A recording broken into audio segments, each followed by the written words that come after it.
Galedo, 14 na taong gulang, nakatira sa Magsaysay, Sirabuñez, Bohol. Si Mira Joji Abo-Abo, 14 na taon na gulang at nakatira sa Dusita, Sirabuñez, Bohol.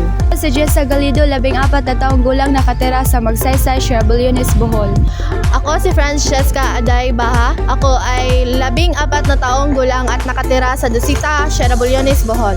Po pala si John Ender Malinog, 14 na taong gulang at nakatira sa Dusita, Sirabuñez, Bohol. Si Miko M. Dahalos, 14 taong gulang, taga Dusita, Sirabuñez, Bohol.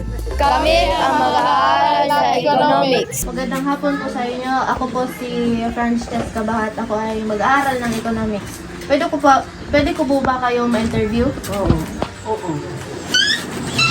Ano po ang iyong pangalan, edad at pera? Ako nakatira sa Dusita, Sirabuñez, Bohol. Ang pangalan ko ay si Benedicta Balaba. 66 na po ako at senior citizen na. Gigos. Ilan taon ka na pong nagtitinda? Ako matagal na akong nagtitinda pero pahinto-hinto.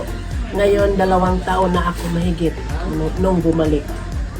Ano po ang iyong mga paninda? Ang paninda ko ay sari-sari store tapos nagtitinda ako ng pagkain manok at baboy.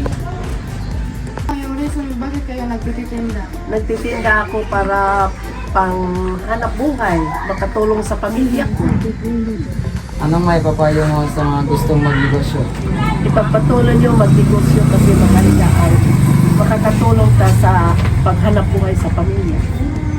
Maraming salamat